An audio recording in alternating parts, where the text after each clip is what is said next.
Hello, I'm Dr. Ratnarakshit Ingoli. I'm working as a consultant psychiatrist at Tulsi healthcare Gurgaon. आज मैं आपको एक मानसिक समस्या जिसको ओसीडी के बारे में जानते हैं या जिसको हम लोग ऑब्सेसिव कंपल्सिव डिसऑर्डर कहते हैं उसके बारे में कुछ जानकारी देना चाहूँगा। ओसीडी या ऑब्सेसिव कंपल्सिव डिसऑर्डर एक ऐसी समस्या है जिसमें व्यक्ति को कुछ थॉट्स होते हैं या कुछ इमेजेस होती है या कोई थिंकिंग होती है जो बार बार मन में आती है। और ये जो प्रॉब्लम होती है इसकी वजह से जो व्यक्ति है उसको काफ़ी अंदर से घबराहट या एंजाइटी होती है और बहुत बार कोशिश करने के बाद भी ये जो थॉट्स है जो सोच आती है वो रुकती नहीं है। और ये जो घबराहट है इसको कम करने के लिए, एंजाइटी को कम करने के लिए हम लोग देखते हैं कि जो व्यक्ति है वो कुछ कुछ चीज़ें बार बार करता है जिसको हम लोग कंपल्शंस कहते हैं। तो जैसे हम लोग देखते हैं कि लोगों को इस तरह का थॉट आता है कि उनको अगर कोई चीज़ छूने के बाद उनको ऐसे लगता है कि उनके जो हाथ है वो गंदे हैं, डर्टी है और उसके ऊपर कोई जर्म्स लगे हैं और इसकी वजह से उनको लगता है कि हाथ जो है वो बार बार धोना। और कुछ कुछ लोगों को हम लोग देखते हैं कि कुछ डाउट्स होते हैं जो मन में बार बार आते हैं कि अगर उन्होंने कुछ किया है, एक्टिविटी करी है तो वो ठीक से पूरी हुई है कि नहीं हुई है। फॉर एग्ज़ाम्पल कि डोर का जो नॉब है वो ठीक से लगा है कि नहीं लगा है, लॉक ठीक से लगा है कि नहीं लगा है, गैस का जो सिलेंडर का नॉब होता है वो ठीक से लगा है कि नहीं लगा है, घर में जो होम अप्लायंसेस होते हैं वो ठीक से बंद किए कि नहीं करे, या ऐसे डिफरेंट टाइप के हम लोग कहेंगे कि लोगों को थॉट्स आते हैं और उसकी वजह से वो कुछ चीज़ें बार बार करते हैं, उसको हम लोग कहते हैं कंपल्शन। तो ये जो बीमारी है इसमें इसी तरह के थॉट्स और जो एक्शंस है वो रिपीटेटिवली चलते रहते हैं और इसकी वजह से जो व्यक्ति का जो काफ़ी समय जो है इन सब चीज़ों में निकल जाता है। तो इसमें हम लोग देखते हैं कि बहुत ही अलग अलग टाइप की या सिविरिटी की प्रॉब्लम्स हम लोग देखते हैं कि लोगों में होती है कि कुछ कुछ लोगों का कम टाइम निकलता है इन सब चीज़ों की वजह से, लेकिन कुछ कुछ लोग जो है वो काफ़ी समय जो ऑब्सेशंस होते हैं उसकी सोच में और साथ में जो कंपल्शंस है उसकी वजह से दिन का काफ़ी समय ये सब चीज़ों में निकल जाता है। जितना सिविरिटी जो है ओसीडी का बढ़ते जाता है उसके अकॉर्डिंग जो है हम लोग देखते हैं इससे होने वाला डिस्ट्रेस और जो टाइम है वो बढ़ते जाता है।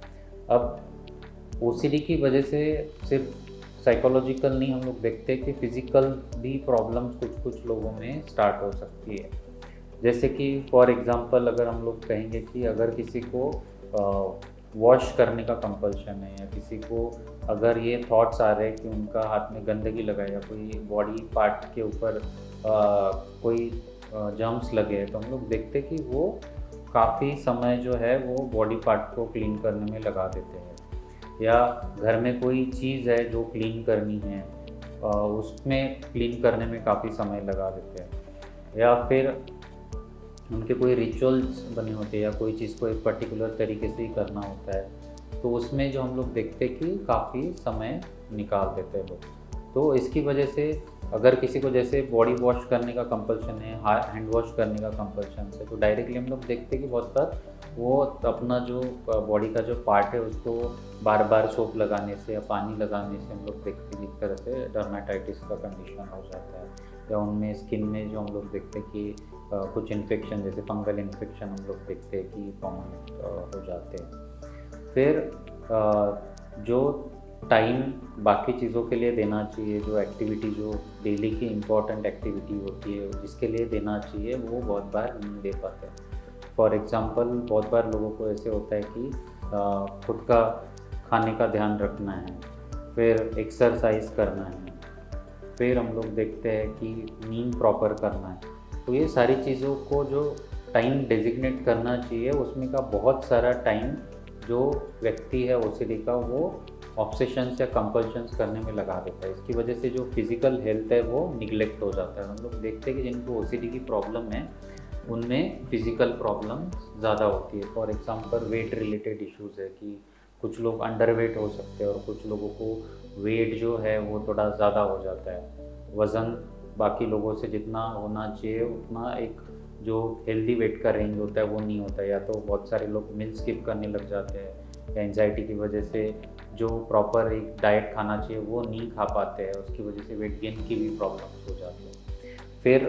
फिज़िकल प्रॉब्लम्स में, और जैसे हम लोग देखते हैं कि हार्ट रिलेटेड या कार्डियक इश्यूज़ भी जो है वो क्योंकि लाइफ़स्टाइल वैसे हेल्दी नहीं रख पाने की वजह से इनडायरेक्टली हम लोग देखते हैं कि हार्ट की जो प्रॉब्लम्स है वो ओसीडी के जो पेशेंट्स होते हैं उनमें ज़्यादा होती है। फिर कुछ कुछ लोगों को हम लोग देखते हैं कि रेस्पिरेटरी इश्यूज़ जो होते हैं या इम्यूनिटी से रिलेटेड जितने भी हम लोग कहेंगे कंडीशंस होती है, वो हम लोग देखते हैं कि जो ओसीडी में जैसे बाकी लोगों का जो इम्यूनिटी है और ओसीडी में जो लोगों को जो प्रॉब्लम हो रहा है उसकी वजह से हम लोग देखते हैं कि इन जनरल जो इम्यूनिटी है वो थोड़ा कम है। ऐसा स्टडीज़ में देखा गया है कि जो इम्यूनिटी होता है वो कम है। इसका एक रीज़न ये भी हो सकता है क्योंकि हेल्दी लाइफस्टाइल जैसे होना चाहिए वैसे नहीं हो पाता है। फिर और भी कुछ समस्याएं होती है जो बिकॉज ये ओसीडी का डायरेक्टली उसके साथ एसोसिएशन हो सकता है कि कुछ कुछ एलर्जी जो होती है वो कॉमन होती है। हम लोग देखते हैं कि बच्चों में कुछ इन्फेक्शन के बाद ओसीडी होता है, वैसे एलर्जी और ओसीडी का भी काफ़ी क्लोज कनेक्शन है। और साथ में थायराइड की जो प्रॉब्लम होती है वो भी हम लोग देखते हैं कि ओसीडी के जो जिनको प्रॉब्लम है उनमें ज़्यादा है। तो ऐसे अगर किसी को ओसीडी है, जैसे अगर किसी का यंग एज में हम लोग देखते हैं कि कॉमनली स्टार्ट हो जाता है और उसकी वजह से जो टाइम जो एंजाइटी होता है, जो सोच होता है, जो थॉट्स में प्री ऑक्यूपेशंस होते हैं और साथ में जो कंपल्शंस होते हैं जिसकी वजह से जो टाइम निकल जाता है, इसकी वजह से जो बेसिक जो चीज़ें हेल्दी रहने के लिए करनी चाहिए बहुत सारे लोग कर नहीं पाते हैं। और इसकी वजह से बहुत सारे फिज़िकल प्रॉब्लम स्टार्ट्स हो सकती है कि किसी को वेट का इशू हो सकता है, किसी को हार्ट का हो सकता है, किसी को लंग्स का इशू स्टार्ट हो सकता है। ये इसलिए होता है क्योंकि लाइफस्टाइल में जो हेल्दी चीज़ें करनी चाहिए वो नहीं कर पाते हैं। तो और साथ में हम लोग देखते हैं कि जितना ज़्यादा टाइम जाता है वो फिज़िकली एग्जॉस्टिंग भी हो जाता है कि अगर आप कंटिन्यूसली डाउट्स और जो थॉट्स आ रहे हैं उसकी वजह से जो एक्शंस करते रहते हैं उसकी वजह से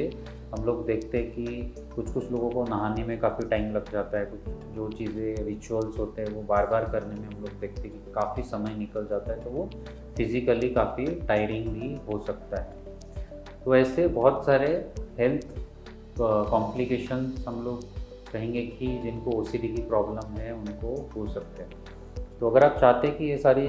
जो कॉम्प्लिकेशंस है वो नहीं होनी चाहिए तो आपको जितना जल्दी हो सकता है उतना ओसीडी का अपना ट्रीटमेंट स्टार्ट करना चाहिए, चाहे वो मेडिसिन से हो, साथ में जो थेरेपी होती है उससे हो, ताकि आपको जो होने वाले ओसीडी में जो थॉट्स आते हैं और उसकी वजह से जो होने वाले जो कंपल्शंस है उसकी वजह से जो समय निकल जाता है वो समय आपका ना जाए और आपको जो होने वाली एंजाइटी घबराहट है वो कम हो। तो आपको जितना जल्दी हो सकता है ओसीडी की समस्या में मदद मांगनी जरूरी है, मेंटल हेल्थ एक्सपर्ट से कंसल्ट करना जरूरी है। मैं उम्मीद करता हूँ कि मेरी दी गई जानकारी से आपको मदद मिलेगी। अगर आपके मन में कोई भी डाउट्स, क्वेश्चन या क्वेरीज है तो आप हमको बता सकते हैं।